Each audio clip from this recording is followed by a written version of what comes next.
Good morning friends, আশা করি তোমরা ভালো আছো। আমিও ভালো আছি। তো আমারও একটি নতুন ব্লগে তোমাদের সকলকে স্বাগত।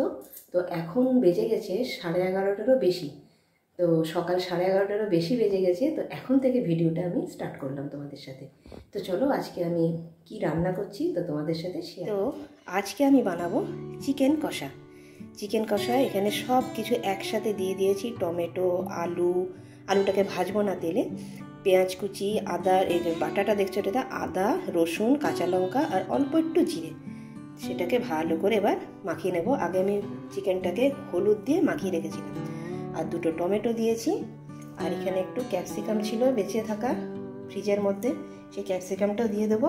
আর এখানে করব নিম বেগুন। আর এই যে এই রাইসটা দেখছো, ছেলের জন্মদিনে বেঁচে গেছিলো কিছুটা, তো এটা ভাবছি জিরা রাইস করে দিই ছেলেকে, সরি ছেলে আর বুড্ডুকে দুপুরবেলায় বুড্ডুকে খেতে বলেছি। তো জিরা রাইস আর চিকেন কষা ওরা দুজন খেয়ে নেবে। আর আমার এখানে দেখো মাছ কড়াই আছে, মাছের ঝোল আর নিম বেগুন আর কালকে থোড় ভাজা। এই হচ্ছে আজকের আমার মেনু। আর ওরকম তো আসবে সন্ধ্যাবেলায়, যা বাজবে এখান থেকে সব হয়ে যাবে।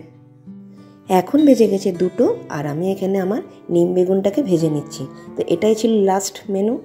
আর এখানে দেখো চিকেনটাও আমার হয়ে গেছে। আর আমি এখানে কোনো রেড চিলি পাউডার দিইনি বলে কালারটা এরকম এসছে। তো এখানে টমেটোটা বেশি করে দিয়েছি আর কাঁচা লঙ্কা। আর এখানে আমি রাইসটা উপর করে দিয়েছি, হয়ে গেছে। আর আমি এখানে নিম বেগুন সব একসাথে দিয়েই ভাজছি। বেগুনটাকে আগে একটু হালকা ভেজে নিয়েছি। তো এইভাবে আমার মা ভাজে আর আমার শাশুড়ি ভাজে বেশ ঝুরঝুরে করে। নিম পাতাটাকে আগে ভেজে নিয়ে আলাদা করে তুলে রাখে। তো আমার ইচ্ছা হলো আজকে মায়ের মতন করে খাই। তো এইখানে আমি রাইসটা দেখো রেডি হয়ে গেছে। তো আলাদা করে জিরে ফোড়ন দিয়েছি আমি, সেটা দেখানো হয়নি। আর ভাজা মশলা একটু ছড়িয়ে দিয়েছি। ভাজা মশলা বলতে এখানে ছিল জায়ফল, জয়িত্রী আর একটু দারচিনি ডাস্ট করা, শুকনো খোলায় নেড়ে নিয়ে। Good evening. তো এখন বিকেলবেলা চলে এসেছি দেখো ছাদে। এখন বাজে 5:20। তো অনেকক্ষণ পর আবার ফিরে এলাম। তো আমি ছাদে এসেছি। তো চলো তোমার ছাদটা একটু দেখাই। এই দেখো আমার সেই লঙ্কা গাছটা, এই পরিণতি এখন। এই যে লঙ্কা হয়েছে, কয়েকটা ফুলও এসেছে। আর ছেলের পাগলামিতে আমিও ছোলা লাগিয়ে দিয়েছি। এই দেখো একটা ছোলাও হয়েছে, ও দুটো হয়েছে। এই দেখো আর একটা, ছেলেকে দেবো একটা।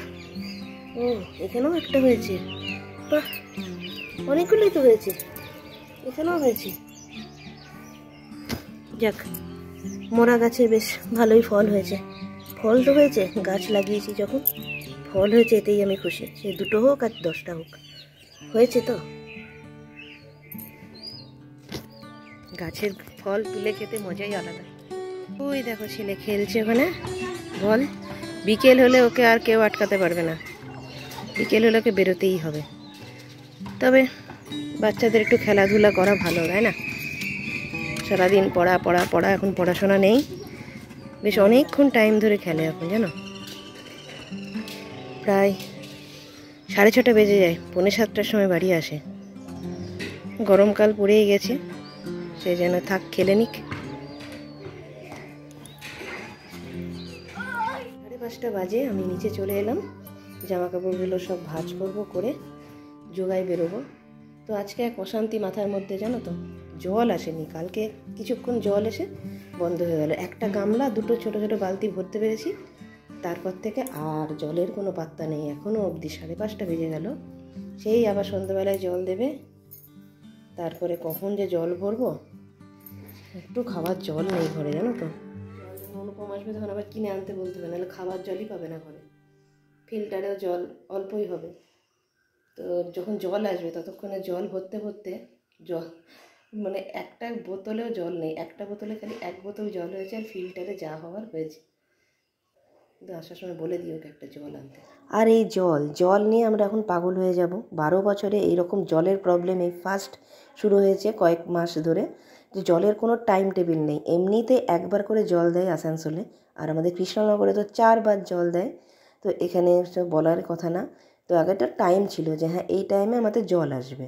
তো এখন কোনো টাইমই নেই, যখন ইচ্ছা তখন জল আসে। সকালবেলা হোক, আবার সেই সকালে যদি না দেয় তো দুপুরবেলায়, দুপুরে না দিল তো সেই আবার সেই সন্ধেবেলায়। তো কি বলবো, আর কিছু বলার নেই। তো এখানে দেখো সন্ধেবেলা আমি যোগায় চলে এসেছি। 6টা থেকে আমাদের যোগা শুরু হয়ে যায়। তো এখন বাজে 6:45 প্রায়। তো আমি বাড়ি চলে এসেছি, চলে এসেছি। চা মুড়ি টুড়ি সব খাওয়া হয়ে গেছে। আর এইখানে দেখো ভাবি এখানে আটা মাখছে, ও আটা মাখার শখ হয়েছে তো আটা মাখছে। ভাল লাগছে মাখতে? দেখি আজকে কেমন আটা মাখিস, তাহলে তোকে দিয়ে আমি আটা মাখাবো। তোর আটা মাখার এত শখ।